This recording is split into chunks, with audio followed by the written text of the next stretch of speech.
যত ইবাদত করেছি, যত রকমের ভালো আমল করেছি, সব মানুষকে দেখানোর জন্য করেছি, একটাও আমার মালিককে দেখানোর জন্য করি নাই।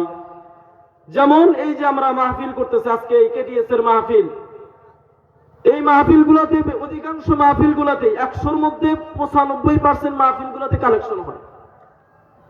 আমি এক মাহফিলের কালেকশনে গেছি যখন ছোট হাফজাখানায় পড়ি।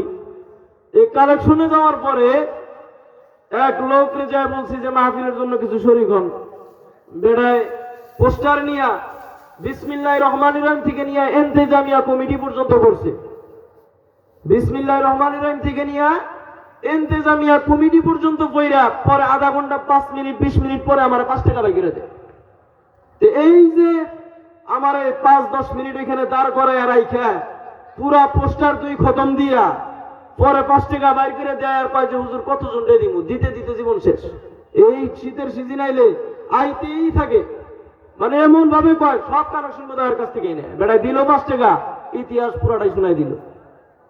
যারা এই সমস্ত দান সজ্ঞা করেন, আপনার বাড়িতে মাদ্রাসার ছাত্র যায়, আপনার বাড়িতে ওলামা একরাম যায়, আপনি দান দিতে না পারেন, আপনি সাহায্য সহযোগিতা করতে না পারেন, ভালো মতো তাদেরকে বলেন যে ভাই আরেকদিন আইসেন, এখন নাই, আপাতত একটা মিঠা কথা কয়ে বিদায় দেন। এমনও বেয়াকুব আছে চাইতে গেলে তাই মাফ করেন। দূর বেটা, মাপ যার কাছে যাওয়ার দরকার তার কাছে যাইতে পারল না।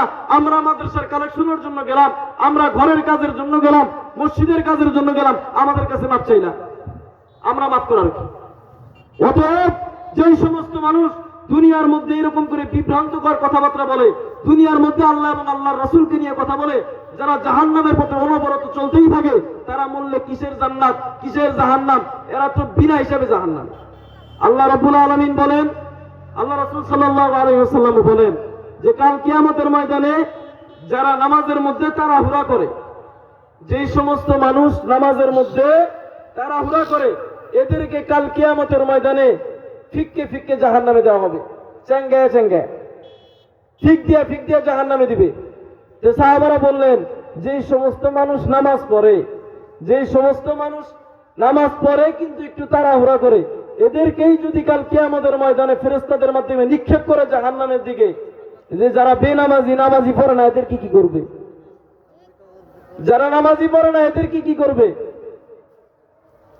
আল্লাহ রাসূল সাল্লাল্লাহু আলাইহি ওয়াসাল্লাম বলেন যে এরা কোনো আইটেমেই পড়ে না, এরা কি বান্দার কোনো আইটেমেই পড়ে না, এরা বিনা হিসাবে জাহান্নাম, এদের কোনো হিসাব নিকাশ নাই। এতে বেটা কিয়ামতে উঠার পরে ডাইরেক্ট কবি তুমি যাও, তোমার জাহান্নাম, তোমার লিগে কিয়ামতের সময় নষ্ট করে রাখো, তুমি জাহান্নামে যাও। কাজে সারা জীবন বেনামাজি হয়ে থাকবেন, সারা জীবন চগলখড়ি করবেন, সারা জীবন আপনি অন্যের গীবত গায়ে গায়ে বেড়াবেন, আর মারা যাওয়ার পরে এক এলাকার মধ্যে এক গরু জবাই করে মানুষের খাওয়াই দিবেন জান্নাত। এত সহজ না জান্নাত বাবা, চাচা, এত সহজ না জান্নাত। দাড়ি পাইকা গেছে, এখনো সূরা ফাতিহা ঠিক মতো বলতে পারেন না, অথচ ইমামের ভুল ধরেন আপনি। দাড়ি পাইকা গেছে, এখনো দোয়া কোনো ঠিক মতো বলতে পারেন না, ওযুর ফরজ কয়টা বলতে পারেন না, আপনি আবার ইমাম মুয়াজ্জিনের ভুল ধরতে চান, সাহস তো কম না। তার মানে কি আপনি এগুলা করতেছেন দুনিয়ার তাকাব্বরি। এই তাকাব্বরি সারা জীবন থাকবে না। আজকে আপনি মারা গেলে কালকে 2 দিন, যেই সমস্ত আপন সন্তান একদম জন্মের পর থেকে নিয়ে আপনি যারা মানুষ করছেন, এই বেড়াও দুপুরে ওই পিতারে দাফন করে রাত্রের খানা ঠিকই খায়, না খায় থাকে না। আপনি মারা গেলে আপনার পরিবারের মানুষ 5 দিন না খায় থাকবে না। আপনি মারা গেলে আপনার এলাকার মানুষ 4-5 দিন কামাই রুজি করে বন্ধ করে থাকবে না, তারা তাদের মতো চলতেই থাকবে, এরকম চাপ উঠতেই থাকবে।